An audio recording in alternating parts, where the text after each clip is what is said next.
Hoy vamos a hablar del concepto de revolución en la filosofía humanista. Este es otro de los términos controvertidos. Ya hemos hablado de democracia en el lenguaje filosófico y político.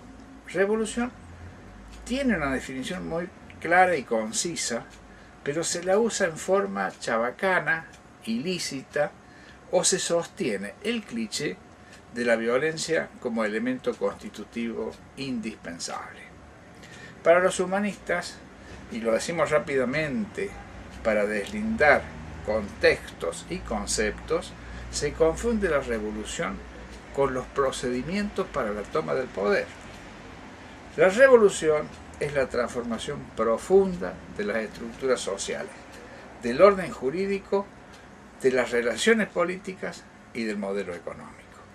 La toma del poder, violenta o pacífica, puede obedecer solo a una necesidad de cambiar la orientación política o tratarse de una guerra de liberación nacional destinada a echar un poder extranjero, pero dejando luego las estructuras como estaban. Es el caso de la llamada Revolución Norteamericana.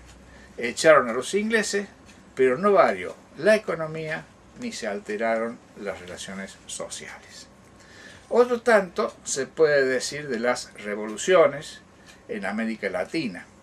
Se sustituyó la dependencia de España por la dependencia de Gran Bretaña.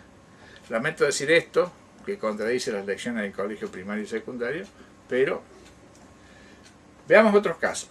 Se puede llegar al poder por vía pacífica, electoral por ejemplo, y producir un cambio radical en el marco institucional y de las relaciones sociales y económicas. Tan posible es como que una toma del poder basada en la violencia más despiadada solo cambie el gobierno y el ascenso de una clase social como reemplazo de otra y fracasen los cambios estructurales.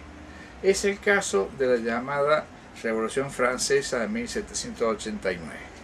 O sea, por lo dicho hasta aquí, que solo los cambios de fondo concretados permiten hablar con pertinencia de la revolución.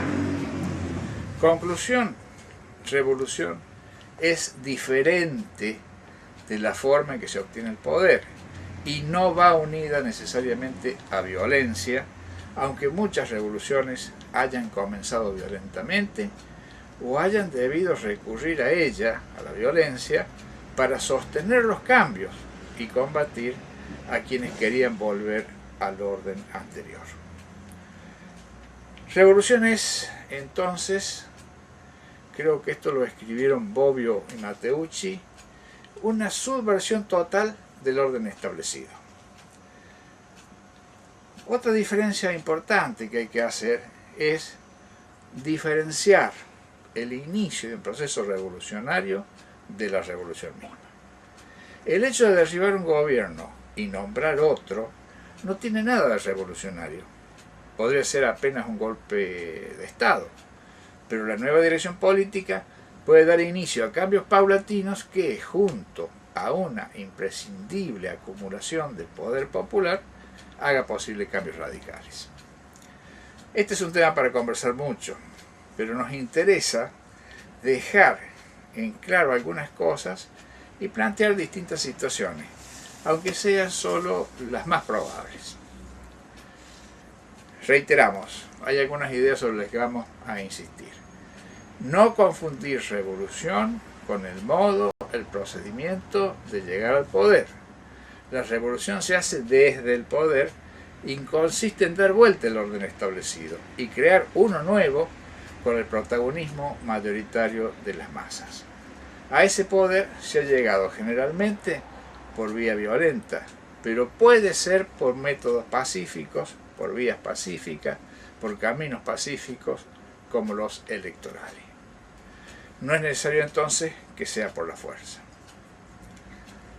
Las características ineludibles del proceso para hacer una revolución es tener el poder, contar con una ideología que diseñe una nueva sociedad y contar con un importante apoyo de masas dispuestas a respaldar los cambios y a hacer frente a la reacción de los sectores que van a sentirse perjudicados. Veamos otras opiniones sobre este vocablo. El Diccionario de la Lengua Española Castellana de María Moliner define a la revolución como una alteración grave, extensa y duradera del orden público, encaminada a cambiar un régimen político. Otra acepción que da el mismo diccionario es cambio muy radical en cualquier cosa.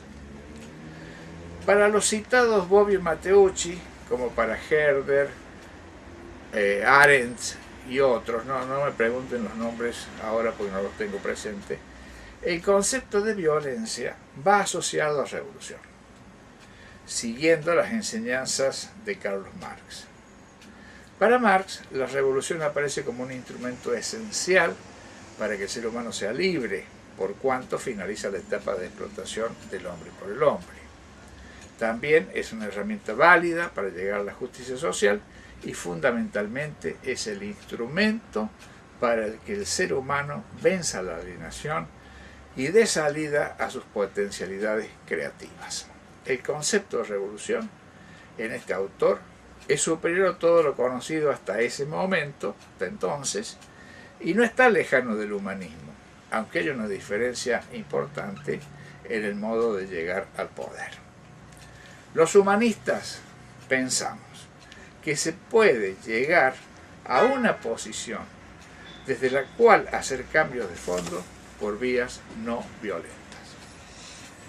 Los humanistas hacemos hincapié en el concepto social de revolución como cambio profundo en las estructuras de una sociedad.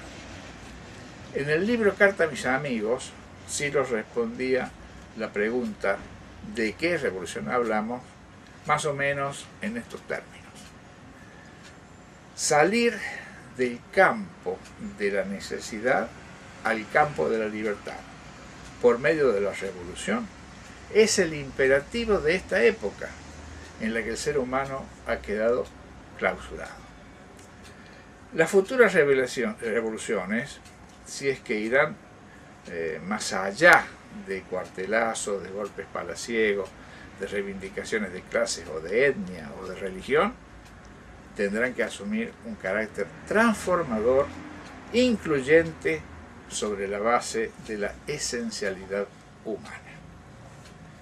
Un tema a desarrollar profundamente en otro momento es la respuesta a la violencia que generan los sectores que pierden sus privilegios al iniciarse un proceso revolucionario. Esa es una cuestión de praxis, pero el marco teórico tiene interés.